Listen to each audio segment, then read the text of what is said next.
Hello everyone, welcome back to my channel. तो आज हम माय लिटिल पॉपुलर का 59 चैप्टर स्टार्ट करने जा रहे हैं। चैप्टर की स्टार्टिंग होती है, उन्होंने ग्रैंडफादर के घर एक सप्ताह बिताए। उन्होंने फार्म हाउस के मज़े लेने के कई तरीके खोजे, जैसे कि सब्जी चुनना, मछली पकड़ना, बारबेक्यू करना और ताश खेलना। ये शहर के शोरगुल से दूर एक शांत स्थान था। इसमें कोई आश्चर्य की बात नहीं थी कि जियान शुइंग कभी-कभी छुट्टियां बिताने यहाँ आया करता था। इतनी शांत जगह पे अपने माइंड को रिफ्रेश करना बहुत ज़्यादा आसान था। दूसरों के सामने फेंग चेंग सहज व्यवहार करता था, एक अच्छा साथी, बाशिन्यू का एक अच्छा भाई, विनम्र, शिक्षित और ज्ञानी, अच्छी तरह से बात करने वाला और अपनों से बड़ों की इज्जत करने वाला। उसकी ऐसी पर्सनालिटी को देख ग्रैंडफादर ने भी उसकी काफ़ी तारीफ़ें की, लेकिन किसने सोचा होगा कि उसके जैसा जेंटलमैन रात को अपने साथी के बिस्तर में घुसकर जबरदस्ती उसे हक करके सोता होगा। किन्हुआंग दाओ में एक सप्ताह बिताने के बाद जियान शुइंग फाइनली ये डिसाइड करता है कि वो वापस जाएगा। यू फेंगचेंग से विदा लेकर वो लोग बेजिंग की ओर रवाना होते हैं। बेजिंग पहुंचने पर तुरंत जियान शुइंग शिन्यू को अपने घर भेज देता है, क्योंकि वो जानता था कि मिलिट्री से छुट्टी मिलना कितना ज़्यादा मुश्किल होता है और वो नहीं चाहता था कि शिन्यू अपनी छुट्टी को फालतू की चीज़ों में बर्बाद करे। इसलिए वो तुरंत उसे अपने घर भेज देता है ताकि वो अपने फैमिली के साथ इस छुट्टी को एंजॉय कर सके। घर पहुंचने पर शिन्यू की मॉम ने शिन्यू से कई सवाल पूछे, जैसे कि जियान शुइंग कैसा है, वो ठीक से खाना तो खा रहा है ना, उसकी तबीयत तो ठीक है ना, वो ज़्यादा टेंशन तो नहीं ले रहा है ना। शिन्यू ने अपनी मॉम को शांत करते हुए कहा, मॉम वो बिल्कुल ठीक है और जब मैं मिलिट्री वापस चला जाऊंगा तो मैं आपसे फ़ोन पे पूछता रहूँगा कि भाई कैसे हैं, इसलिए आप उस पर नज़र रखना। अपने कमरे में वापस आकर उसने खुद को अपने बिस्तर पे फेंक दिया और थका हुआ आ भरा। पिछले कुछ दिनों में बहुत कुछ हुआ था। उसने सोचा था कि ये छुट्टी आरामदायक होगी, लेकिन ये तो मिलिट्री से भी ज़्यादा थका देने वाली थी और इससे भी बदतर यू फेंगचेंग। मुझे लगा था कि मैंने यू फेंगचेंग को हराकर छुट्टी जीत लिया है, लेकिन आखिर तक वही था जो जीत चुका था। मुझे उस इंसान से बहुत ज़्यादा नफ़रत है। शिन्यू ये सोच ही रहा होता है कि तभी उसका फ़ोन बजता है। वो उठा के देखता है तो फेंगचेंग ने मैसेज किया था, क्या तुम घर पहुंच गए?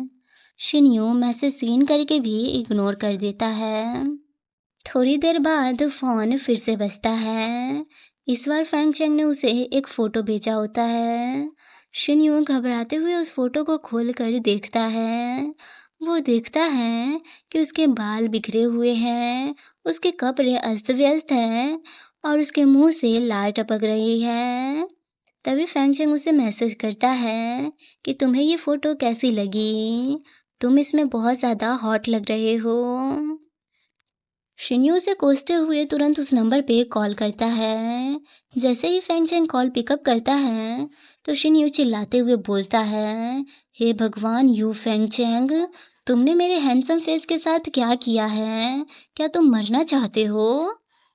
फेंगचेंग हंसते हुए बोलता है, अगली बार से अगर तुमने मेरे कॉल या मैसेज को इग्नोर किया तो मैं तुम्हें एक फ़ोटो भेजूंगा। शिन्यू से गाली देते हुए बोलता है, तुम कमीने, आखिर तुमने मेरी कितनी फ़ोटो ली है? फेंगचेंग हंसते हुए बोलता है, अनुमान लगाओ। हम देखते हैं कि फेंगचेंग के पास शिन्यू के बहुत सारे फ़ोटोज़ होते हैं। शिन्यू तो असहाय होकर अपने बिस्तर पे लेट जाता है। उसे तो कुछ समझ ही नहीं आ रहा होता है कि वो क्या कहे।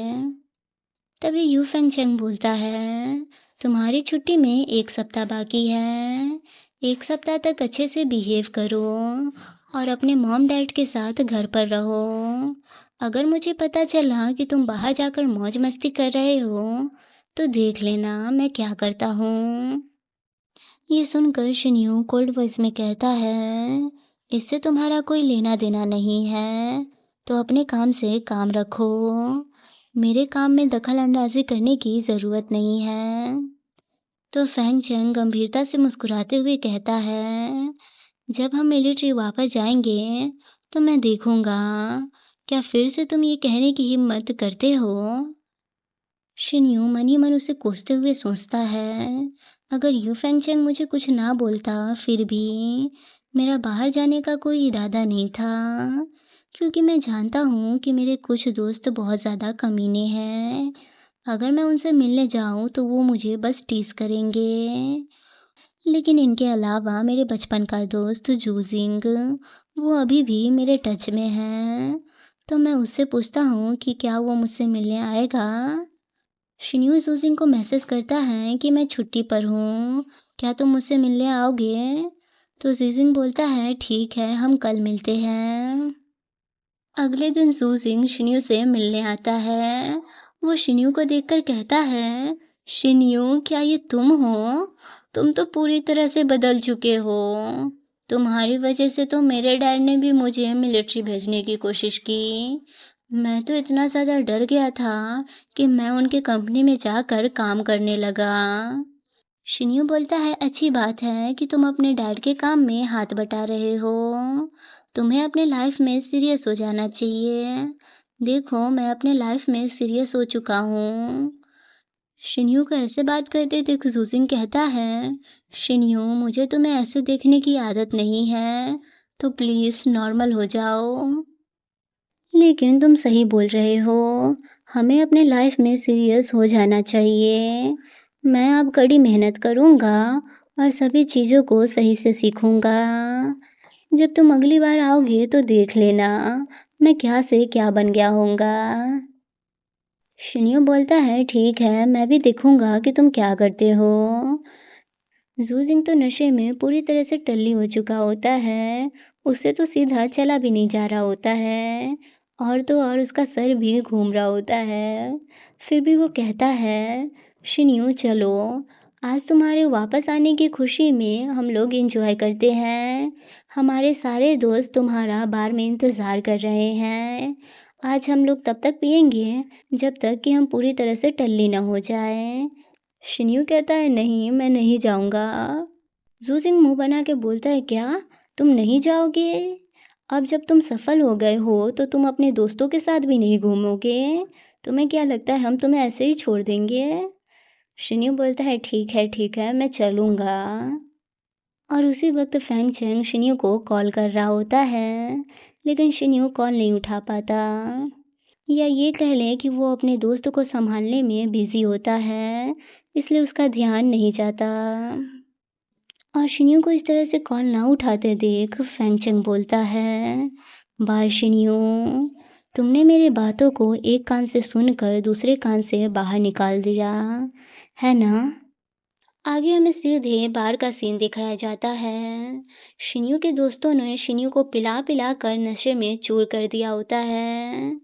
जू सिंह उसे एक और बोतल देते हुए कहता है, शिन्यू ये लो इसे पकड़ो, अभी हम और पियेंगे। वो बोतल ख़त्म करके शिन्यू खड़ा होते हुए कहता है, ठीक है मैं अब वापस जा रहा हूँ। उससे तो चला भी नहीं जा रहा होता है। वो 2 कदम चलता ही है कि तभी नीचे गिरने लगता है। तभी एक लड़की उसे पकड़ लेती है। वो लड़की शिन्यू को अपने साथ बैठाती है और कहती है, ब्रदर मैं आपको ले चलती हूँ। आगे हमें सीधे नेक्स्ट मॉर्निंग का सीन दिखाया जाता है। शिन्यू अपने सर को पकड़ के उठता है। उसका सर अभी भी घूम रहा होता है। फिर उसकी नज़र बगल में जाती है। अपने बगल में लड़की को सोए देख तो उसकी आत्मा तक काँप जाती है।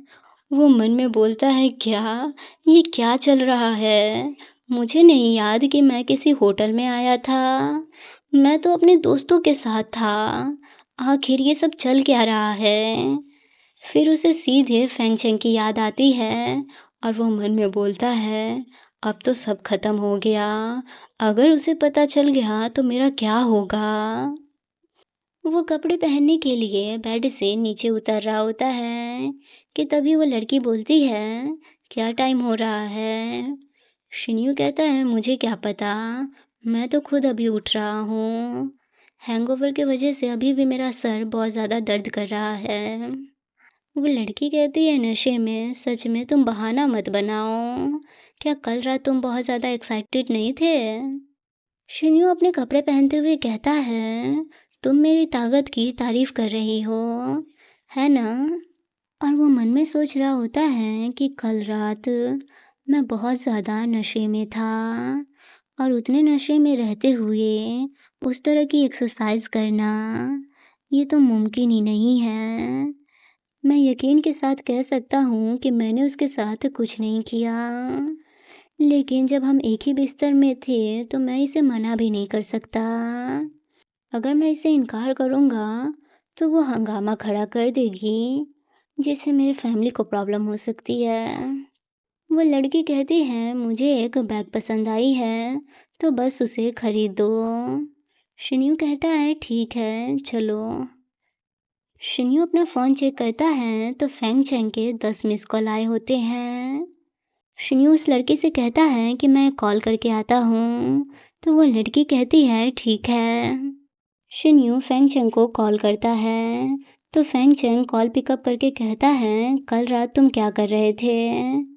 शिन्यू कहता है, मैं अपने दोस्तों के साथ शराब पी रहा था। फेंग चेंग पूछता है, तुम शराब पी रहे थे या और कुछ? तो शिन्यू कहता है, खाना भी खाया था, लेकिन तुम मुझसे इतना सवाल क्यों कर रहे हो? क्या सच में तुम मुझे कंट्रोल करना चाहते हो? और वो मन में सोचता है, सच में तुम मेरी कितनी ज़्यादा चिंता कर रहे होगे। ये सोच कर ही मुझे बहुत ज़्यादा सुकून मिल रहा है। तभी वो लड़की वहाँ पर आके कहती है, मुझे ये वाला बैग पसंद है, मुझे ये दिलवा दो।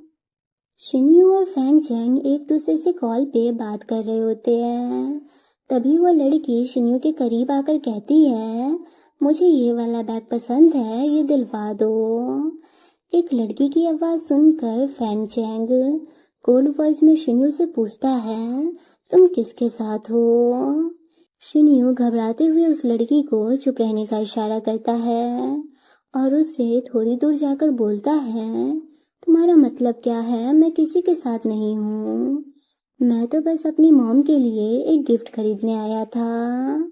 मेरे बगल में कुछ कस्टमर हैं जो एक दूसरे से बात कर रहे हैं। फैंगचेंग बोलता है, गिफ्ट?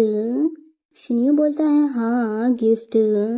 पता नहीं फिर मैं अपनी मॉम से कब मिल पाऊंगा, इसलिए मैं बस उन्हें खुश करना चाहता हूँ। और अपनी बातों पे यकीन दिलाने के लिए वो उसे स्टाफ की बातें सुनाने लगता है, जिससे फेंगचिंग को भी यकीन हो जाता है। वो बोलता है, ठीक है, तुम्हें जो खरीदना है वो खरीद लो, लेकिन अगली बार से अपने फ़ोन को चालू रखना, समझे? शिन्यू बोलता है, हाँ हाँ मैं समझ गया। फ़ोन कटने पर शिन्यू राहत की सांस लेता है। तभी वो लड़की मुस्कुराते हुए बोलती है, ओह तो वो तुम्हारी वाइफ थी, मुझे माफ़ कर देना कि मैंने तुम्हें परेशान किया। शिन्यू सोचता है, वाइफ? क्या सच में उसे लगा कि मैं अपने वाइफ से बात कर रहा हूँ? ऐसा तो हो ही नहीं सकता। आगे वो 2 हैंडबैग खरीदता है, एक अपनी मॉम के लिए और एक उस लड़की के लिए। जब शिन्यू घर पहुंचता है तो उसकी मॉम उसे डांटती है, क्योंकि ना तो शिन्यू अपने मॉम के कॉल्स का जवाब दे रहा था, ना मैसेज का रिप्लाई कर रहा था, और ना वो बता के गया था कि वो कहाँ जा रहा है। और तो और वो रात भर घर से बाहर था, इसलिए उसकी मॉम को बहुत ज़्यादा चिंता हो रही थी। शिन्यू ने भी ये नहीं सोचा था कि वो रात भर घर से बाहर रहेगा। वो तो बस अपने एक दोस्त से मिलने गया था, लेकिन उसे क्या पता था कि उसके सारे दोस्तों ने पहले से ही पार्टी करने की प्लानिंग बनाई है और ना चाहते हुए भी उसे वहाँ जाना पड़ता है। उसके डैड भी गुस्से में होते हैं, लेकिन जब शिन्यू अपनी मॉम को सॉरी बोलता है और उन्हें एक गिफ्ट देता है तो उसके डैड शांत हो जाते हैं। कुछ ही दिनों में शिन्यू की छुट्टी ख़त्म हो जाती है और उसके मिलिट्री जाने का टाइम आ जाता है। उसके मॉम डैड उसे एयरपोर्ट पे छोड़ने आते हैं। उसकी मॉम उसे गले लगाकर रो रही होती है। शिन्यू के लगेज के बगल में जो बड़े बड़े बैग दिख रहे हैं, उसमें शिन्यू ने अपने सारे दोस्तों के लिए गिफ्ट रखे हैं। थोड़ी देर बाद फैंग चेंग भी वहाँ पहुँचता है। वो आते ही शिन्यू को टीज करते हुए बोलता है, क्या हुआ, क्या तुम इस बार नहीं रोगे? पिछली बार तो तुम रोते हुए कह रहे थे कि मुझे नहीं जाना है, मुझे घर जाना है मॉम। क्या इस बार तुम नहीं रोगे? शिन्यू कहता है, क्या तुमने मुझे देखा था? फैंग चेंग कहता है, हाँ बेशक मैंने तुम्हें देखा था। उन सभी के बीच सिर्फ तुम थे जो बच्चों की तरह रो रहे थे और नाटक कर रहे थे। यहाँ तक कि तुमने अपने डैड को भी बहुत ज़्यादा शर्मिंदा कर दिया था, इसलिए मेरी नज़र तुम पर से हटी ही नहीं। ये सुनकर शिन्यू शर्म से लाल लाल होते हुए कहता है, लेकिन अब मैं बड़ा हो गया हूँ। शिन्यू, पहले भी तुम बड़े ही थे, बस बात इतनी सी है कि तुम अब थोड़े से मैच्योर हो गए हो। अचानक ही शिन्यू इमोशनल हो जाता है। वो अपने मॉम डैड को जाते हुए देख रहा होता है। उसे ऐसे देखकर फैंग चेंग बोलता है, क्या हुआ, क्या तुम नहीं जाना चाहते? अगर तुम नहीं जाना चाहते फिर भी तुम्हारे पास कोई चॉइस नहीं है, तुम्हें वापस जाना ही होगा। शिन्यू कहता है, ऐसा नहीं है कि मैं नहीं जाना चाहता, बस मैं तुम्हें समझा नहीं सकता। मैं जाना भी चाहता हूँ और नहीं भी जाना चाहता हूँ। तो फैंग चेंग कहता है, सीधी बात है कि तुम नाटक कर रहे हो। शिन्यू कहता है, ये तो ह्यूमन का नेचुरल बिहेवियर है। कोई भी अपने फैमिली से दूर होता है तो उसे लोनली फील होता है, उसे अच्छा नहीं लगता। क्या तुम्हें ऐसा फील नहीं होता? फैंग चेंग कहता है, बेशक मुझे होता है, लेकिन एलीट यूनिट का रास्ता हमेशा मेरे लिए खुला नहीं रहेगा। मेरे कुछ गोल्स हैं जिन्हें मुझे अचीव करना है, इसलिए मैं शांति से बैठा नहीं रह सकता। शिन्यू से पूछता है, अगर तुम एलीट टीम में शामिल हो गए तो इसका मतलब ये है कि हम दोनों एक दूसरे से कभी नहीं मिलेंगे। ये सुनकर फैंग चेंग कुछ नहीं बोलता, वो बस चुप रहता है। उसकी चुप्पी देखकर शिन्यू को एहसास हो जाता है कि उसके लिए एलीट टीम में शामिल होना कितना ज़्यादा इम्पोर्टेंट है। चाहे उसे कितना ही ज़्यादा हार्ड वर्क करना पड़े, फिर भी वो एलीट टीम में शामिल होकर ही रहेगा। पता नहीं क्यों, लेकिन ये सब सोचकर मेरा दिल भारी होता जा रहा है। फिर शिन्यू प्रिटेंड करता है कि वो उसके जाने पे बहुत खुश होगा। वो स्माइल करते हुए बोलता है, ठीक है तो तुम चले जाओ, वैसे भी मैं हमेशा से तुमसे दूर जाना चाहता था, अब तो मेरे लिए और ज़्यादा अच्छा होगा।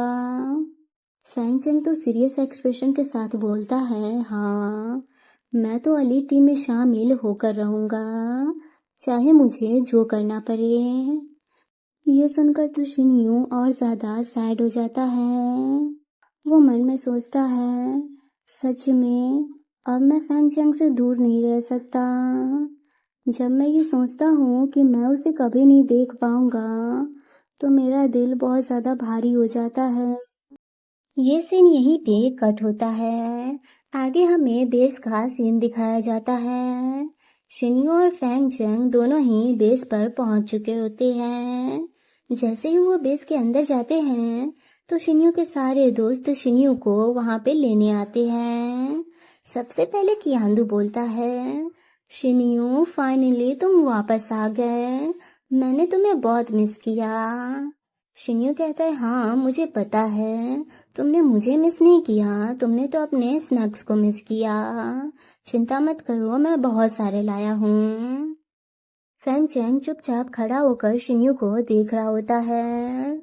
शिन्यू को लगता है कि फैंग चेंग उससे कुछ बोलना चाहता है, इसलिए वो उसकी तरफ देखता है, लेकिन फैंग चेंग कुछ नहीं बोलता, वो चुपचाप उसे देख रहा होता है।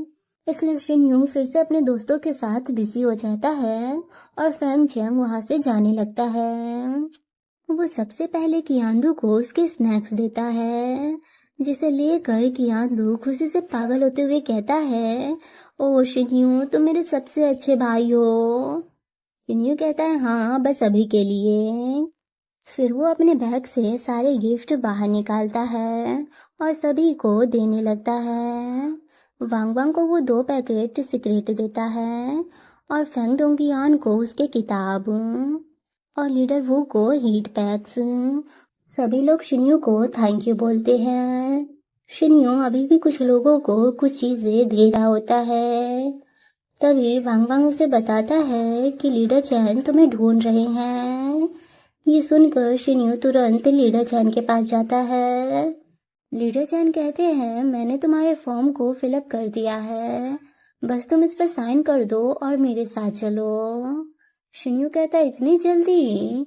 कल सुबह मुझे सुअरों को चारा देना है, उसके बाद मैं आपके साथ चलूंगा। लीडर चैन कहते हैं, ठीक है। शिन्यू उस फॉर्म को देखकर नर्वस होने लगता है, तो लीडर चैन बोलते हैं, क्या हुआ, तुम इतने ज़्यादा नर्वस क्यों हो रहे हो? शिन्यू कहता है, मैं 6 महीने से किचन स्क्वाड में काम कर रहा था, इसलिए मुझे नहीं लगता कि मैं अपने टीममेट के साथ तालमेल बैठा पाऊंगा।